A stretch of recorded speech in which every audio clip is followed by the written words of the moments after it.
आगे चलते हैं जहां पर हम औरतों की जो डाइट है और न्यूट्रिशन का ख्याल रखते हैं, वहीं पर जो है मर्दों को भी जो है अपना न्यूट्रिशन और डाइट का ख्याल रखने की बहुत ज़रूरत होती है। और इस वक्त हमारे स्टूडियो में मौजूद है मोहम्मद जैन, शायद न्यूट्रिशनिस्ट हैं, उनको वेलकम करते हैं। अस्सलाम वालेकुम, गुड मॉर्निंग। क्या हाल आपका? ठीक है अल्हम्दुलिल्लाह, बिल्कुल ठीक ठाक। आप सुनाएं कैसे? अल्हम्दुलिल्लाह ठीक ठाक। ठीक ठाक है, घर बार सब ओके है? अल्हम्दुलिल्लाह। अच्छा, ये बताइए अब न्यूट्रिशन वैल्यू जो है वो कितनी ज़रूरी है, स्पेशली मर्दों को अपना जो है मैनेज करने के लिए। अगर न्यूट्रिशन की बात करें तो न्यूट्रिशन तो हर बंदे के लिए ज़रूरी है, चाहे वो छोटा सा बच्चा है, चाहे वो एक ग्रोइंग चिल्ड्रन है, चाहे कोई बड़ा आदमी है, कोई एडल्ट है, तो हर एक बंदे के लिए जो है न्यूट्रिशन की एक प्रॉपरली इंपॉर्टेंस है। क्योंकि जो फूड है ना वो तो हर एक बंदे की बेसिक नीड है। तो हम फूड की बेस पे अपना सर्वाइव करते हैं, फूड की बेस पे ज़िंदा रहते हैं, बल्कि हम कमाते हैं, सब कुछ करते हैं उसी वजह से करते हैं ताकि हम अच्छा खा सकें। हम इस चीज़ के हिसाब से अच्छा खाएँ कि वो हमारी सेहत के लिए भी अच्छा हो। हमने इस चीज़ के ऊपर फोकस करना है मेन।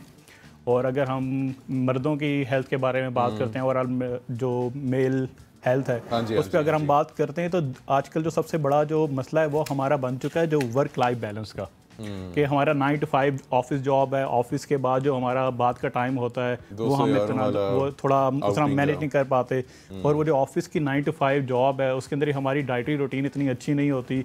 और जो कॉमनली हमें प्रैक्टिस देखने को मिलती है मर्दों के अंदर, बाकी तो उनका ठीक होता है, वेट भी ठीक होता है, लेकिन उनका जो बेली फैट है ना वो निकल आता है। मोस्टली एक आप ना देखें ऐसी नहीं, आप इनको देख देख के बेली फैट ऐसे करेंगे, गलत बात है। ये मुझे पता था। देखिए नाज़रीन ने भी चेक किया होगा, आपने बेली फैट नजर आ रहे हैं हमें ऐसी बातें कि हमारे एंकर को ऐसी बातें ना। नहीं मैं तो जनरल को बात की है। अच्छा ये बताओ लॉलीपॉप पे कितनी न्यूट्रिशन ये सारी प्रोसेस शुगर्स हैं, इनको तो अवॉइड ही करना चाहिए। जितने हमारे प्रोसेस आइटम्स हैं, प्रोसेस हैं, बेकरी आइटम्स हैं, खास तौर पे जो एक फर्मेंटेशन के प्रोसेस देने को अवॉइड करना चाहिए। लेकिन पाकिस्तान में जो है वो हर कोई एक दूसरे को टोपी और लॉलीपॉप के अलावा कुछ नहीं देता। सही है। तो बस जी तो ऐसे ही है, बस जो भी हमारी रूटीन है उसको हमने बैलेंस करके चलना है, अपनी डाइटरी रूटीन को, अपनी वर्क रूटीन को, और फिजिकल एक्टिविटी सबसे मेन चीज़ है, उसके ऊपर फोकस करना। अच्छा वैसे आपने फिजिकल एक्टिविटीज़ की बात की तो जिम में मोस्टली लड़के जो हैं वो होते हैं, लेकिन लड़के ही ज़्यादा होते हैं। वो जो होता है 40+ के जो एक होता है ना, लाइक थोड़ा सा जो 10 जवान जो हो जाते हैं, जब आप तब उतना वो अपने आप को फिट रखने की कोशिश नहीं करते, वो वॉक का सहारा ले लेते हैं खाली। आप ज़रा इस पे फोकस करें या थोड़ा सा आप बताना पसंद करेंगे कि ऐसा क्यों है कि थोड़ा 40 क्रॉस करते ही वो वाला फिटनेस लेवल नहीं रखना चाहते जिम वाला। वो कहते हैं जी वॉक कर लिया, बैडमिंटन खेल लिया, स्क्वॉश खेल लिया, बस ये भी काफ़ी है। तो क्या ज़रूरी नहीं होता या ज़्यादा ज़रूरी होता है और हम लड़के फोकस नहीं करना चाह रहे होते? असल में जो हमारा 40+ का टाइम पीरियड है उसके अंदर जो मेजोरिटी जो लोग हैं वो ज़्यादा प्रोफेशनल हो जाते हैं। सबसे बड़ा जो प्रॉब्लम यही आता है कि हमारी जो वर्क रूटीन है वो इतनी टफ है कि हम टाइम नहीं निकाल पाते। सबसे जो मेन प्रॉब्लम है वो ये आ रहा है। और अगर आप मेहनत करते हैं मर्द, लेकिन खवातीन फिर भी खुश नहीं होती हैं। हाँ वो कभी भी नहीं होती। कितनी खवातीन है आपके पास, ये बताएं जरा। एक भी नहीं है, यहाँ पे थोड़ी बातें सुन ले। यहाँ पे तो लाइफ थोड़ी ना बता सकते हो ऐसी बातें। लेकिन मैंने आपसे बात सही कही है ना, आप प्रोफेशनल हो भी जाते हैं तो तब भी उस प्रोफेशनलिज्म को रखने के लिए आपको अपने आप को भी तो फिट रखना है ना, तभी तो आप सोच सकेंगे। आपकी हेल्थ होगी तो सब कुछ होगा। अगर आपकी हेल्थ अगर आपकी हेल्थ नहीं है तो आपका कुछ भी नहीं है। तो आप उन जो 10 जवानों को कहना चाहेंगे कि भाई जिम का रुख करें आप? जी करना चाहिए, क्योंकि जो हमारी यूथ है ना उसको बेसिकली शौक होता है कि हम अच्छे नज़र आएँ, हमारी ड्रेसिंग अच्छी हो, थोड़ा हम बाहर निकलें, हमें लोग देखें, ऑब्जर्व करें। तो जब वो 40+ हो जाता है उनके अंदर वो चीज़ इतनी नहीं रहती, तो वो कहते हैं वो मोस्टली इस चीज़ पे होते हैं। सिर्फ पाकिस्तान और इंडिया जैसी जगहों पे ही है।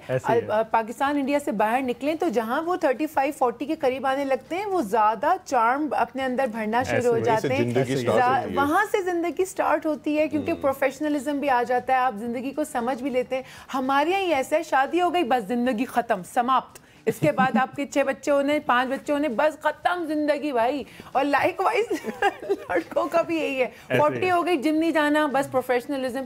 सूटेड बूटेड अगर आपको रहना है, प्रोफेशनलिज्म दिखाना है, तो उसके लिए थोड़ी टोन भी अंदर रखनी है ना। मतलब सूट पहने में 2 बटन खुले हुए, भाई सारे काम हो गए ना आपके। देखें काम हो गए, आपने शादी कर ली, बच्चे पैदा कर लिए, अपने जो है अपने टारगेट्स पूरे कर लिए, ऐसे ही है ना भाई। और क्या करें? अपने आप से मोहब्बत। हमारे यहाँ ना एक जिम का भी कॉन्सेप्ट तभी क्रिएट होता है थोड़े जो हमारे ओल्डर एडल्ट्स हैं उनके अंदर, जब किसी डॉक्टर के पास जाते हैं वो उनको कहता है कि आपको डायबिटीज़ होगी, आपको कोई कार्डियो मेटाबॉलिक सिंड्रोम हो गया, अब आप जाएँ कोई फिजिकल एक्टिविटी करें। जब वो कोई डॉक्टर उनको ऐसी चीज़ कह देता है, कोई इनको इस तरह का कोई प्रॉब्लम हो जाता है, तब वो फोकस करते हैं चले अब हम कोई फिजिकल एक्टिविटी स्टार्ट करते हैं, हम कोई जिम वगैरह जाना स्टार्ट करते हैं, तो तब वो लोग आते हैं। इसकी सबसे बड़ी वजह एक ये भी है कि हमारा वर्क लाइफ बैलेंस एक प्रॉपर नहीं है। दूसरा ये सबसे बड़ा मसला ये कि हमारी अवेयरनेस नहीं है। हमारा जो एक ट्रेंड सेट बना हुआ है ना, अगर हमें ज़रा सा भी इवन बुखार भी हो जाए या बल्कि सर दर्द हो जाए, हम तो फटाफट मेडिसिन की तरफ जाते हैं। हम ये नहीं करते कि हम थोड़ा सा अपने आप को मेंटली रिलैक्स करें, कोई फिजिकल एक्टिविटी करें, ताकि थोड़ी जो हमारी मेंटल हेल्थ है वो भी इम्प्रूव हो। आपने वैसे एक सुना होगा कि हमारी बॉडी के अंदर 4 हार्मोन्स होते हैं जिनको हम डोज कहते हैं, डोपामिन, ऑक्सीटोसिन, सेरोटोनिन, एंडोर्फिन। ये रिलीज ही तब होता है जब हम फिजिकल एक्टिविटी करते हैं। एंडोर्फिन तो ये रिलीज ही तब होते हैं जब हम फिजिकल एक्टिविटी करते हैं। और इनका काम बेसिकली ये होता है कि आपकी मेंटल हेल्थ को इम्प्रूव करना, आपका जो माइंड सेट है उसको बेटर करना, आपकी स्ट्रेस को रिलीव करना। चलें, आपने कहा कि जी प्रोफेशनल हो जाते हैं, टाइम नहीं होता। चलें, टाइम भी नहीं है, प्रोफेशनल भी हो गए, लेकिन हेल्थ को फिर भी इम्पोर्टेंस तो देनी है। तो तब आप कैसे कोई आप बताएं कि किस तरह से फिट रहा जा सकता है? सिर्फ क्या खाकर फिट रहा जा सकता है? कैसे बैलेंस किया जा सकता है ना? जब हम बैलेंस डाइट की बात करेंगे तो सबसे पहली चीज़ जो हमारे यहाँ जो डिफरेंट फैट डाइट्स के कॉन्सेप्ट्स हैं उनको हमने सबसे पहले अपने माइंड से निकाल देना है। नॉट टॉक्सिक फूड मीन्स के किसी स्पेसिफिक डाइट को फॉलो करना। बहुत सारी डाइट्स आती हैं जिसके अंदर प्रॉपरली सब न्यूट्रिएंट्स को हम नहीं ले रहे होते, कोई ना कोई मेन न्यूट्रिएंट्स को स्किप कर रहे होते हैं। जैसे कुछ डिफरेंट डाइट्स आती हैं, किसी के अंदर हम कार्बोहाइड्रेट्स एलिमिनेट हैं, किसी के अंदर प्रोटीन्स नहीं ले रहे, किसी के अंदर फैट्स निकाल दिए गए हैं। तो इस तरह से जब हम कोई भी एक स्पेसिफिक न्यूट्रिएंट को एलिमिनेट कर देते हैं वो हमारे लिए उल्टा हार्मफुल होता है। हमने कोशिश करना एक बैलेंस डाइटरी पैटर्न को लेके चलिए अपनी रूटीन के अंदर, जिसके अंदर हम सारे फूड ग्रुप्स को भी ले रहे हों, सीरियल्स भी हों हमारे पास, फ्रूट्स भी हों, प्रोटीन्स भी ले रहे हों, डेयरीज भी हो हमारे पास, पल्सेस भी हों, सारी चीज़ें हों, सबको लेके चलें। लेकिन जो सबसे ज़्यादा मेन चीज़ है, जिस चीज़ के ऊपर हमारा मेन फोकस होना चाहिए, हमारा ये जो फास्ट फूड इंडस्ट्री जब से बहुत ज़्यादा ग्रोथ पकड़ गई है, तो तब से ये हमारे जितने प्रॉब्लम्स हैं बहुत ज़्यादा अराइज हुए हैं। तो हमने फास्ट फूड और जितने हमारे पास प्रोसेस्ड आइटम्स हैं, रिफाइंड आइटम्स हैं, उनसे हमने थोड़ा कोशिश करना है कि हमारे आपको एक लिमिटाइज रखें। कभी कभार तक ठीक है, लेकिन एक जो रूटीन हमारी अडॉप्ट हो चुकी है उस चीज़ को हम थोड़ा सा कम करें। जो आप बातें कर रहे हैं ये तो मर्द और औरत दोनों पे ही लागू होती है ना इस तरह की लेकिन मर्दों का दिमाग का इस्तेमाल ज़्यादा होता है ना, लाइक उन्हें घर पे भी फैमिली को भी हैंडल करना है। हाँ, ऐसा है, ऐसा ही है, मतलब ऐसे तो जो चीज़ है वो फैक्ट है। सो उन्हें घर पे भी करना है अपना काम और फिर वो प्रोफेशनल लाइफ भी देखनी होती है। उसके अलावा 100 झमेले मर्द और भी देख रहे होते हैं, बस वो ज़रा विक्टिम कार्ड प्ले नहीं करते हैं ना, जैसे ख़वातीन करती हैं, मैं तो ये भी कर रही हूँ, मैं तो वो भी कर रही हूँ। मर्द ज़रा कम करते हैं। उस हवाले से बताएं कि कोई स्पेशल ऐसी चीज़ जो उन्हें अपनी डाइट में ऐड ऑन करें, लाइक ड्राई फ्रूट और समथिंग लाइक दैट, जिससे उनका दिमाग का जो काम है वो और फास्ट हो जाए, उनकी जो मोटर नर्व्स और सेंसरी नर्व्स हैं वो ज़्यादा पावरफुल तरीके से मैसेजेस जो है वो कन्वे कर सकें। कोई भी ऐसी चीज़ जो एक्स्ट्रा उनको डाइट में रखनी चाहिए? इसलिए सबसे बेस्ट चीज़ है वो तो ये है कि ओलिव ऑयल का यूज़ जो है अपनी रूटीन के अंदर ऐड ऑन करें। एक्स्ट्रा वर्जिन ओलिव ऑयल ये एक सबसे बेहतरीन चीज़ है फॉर ओवरऑल हेल्थ के लिए।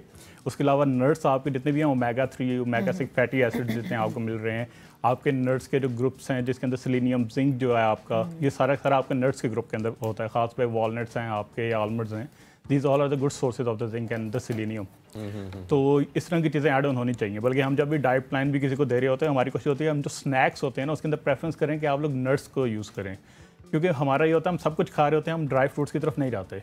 तो उसको मेन फोकस ये होता है कि ड्राई फ्रूट्स की तरफ जाते भी हैं तो वो जो घी में तले हुए रोस्टेड नमक वाले होते हैं ना, जो ज़बान के चटखारे के लिए हमें वो चाहिए होते हैं। नहीं, आपके जो नेचुरल हैं आलमंड्स हैं, वॉलनट्स ले लें, आपका पीनट्स का सीज़न आता है तो पीनट्स लें। इस तरह की जितने भी आपके पास अवेलेबिलिटी है, अफोर्डेबिलिटी में लाजमी नहीं आप चलगोदा ही खाना है, आपके पास जो अफोर्डेबिलिटी में है आपने आलमंड्स ले सकते हैं। 4 बादाम भी खा सकते हैं, ज़रूरी नहीं कि आधा किलो बादाम। ये हमारा एक है, दिमाग फट जाएगा। वो हमारे घर कई दफ़ा वो आ जाए ना, हमारे घरों में मूंगफली भी आ जाए तो किलो एक टाइम पे खत्म कर देते हैं। तो वो फिर कल्चर है। एक ही बार होती है। अवेयरनेस कैसे दें इस हवाले से लोगों को? अवेयरनेस की सबसे ज़्यादा ज़रूरत है इस चीज़ में, क्योंकि सबसे मेन चीज़ ये है कि हमारा जो कॉर्पोरेट सेक्टर है, हमारे ऑफिस उनके अंदर प्रॉपर्ली सेशंस होने चाहिए, ताकि ऑफिस के अंदर जितना स्टाफ है उसको एजुकेट किया जाए कि उन्होंने अपनी रूटीन को एक्टिविटीज़। ये बहुत अच्छा आइडिया, ये पहले भी मैं कन्वे कर चुकी हूँ। जो CSR एक्टिविटीज़ होती हैं कॉर्पोरेट सेक्टर्स में और अदरवाइज भी, उसमें न्यूट्रिशनिस्ट और डाइटिशियंस वगैरह को बहुत सारे जरूर कॉर्पोरेट बुलाना जो चाहिए। इस सेक्टर था उन्होंने प्रॉपर्ली एक इसको अपने सिस्टम उसमें डेवलप शामिल किया भी हुआ किया हुआ है। है। बहरहाल जी, बिल्कुल, जैन बिल्कुल। शाहिद साहब बहुत बहुत शुक्रिया, Thank you. आपने हमें ज्वाइन किया और आपने न्यूट्रिशन और डाइट की कितनी अहमियत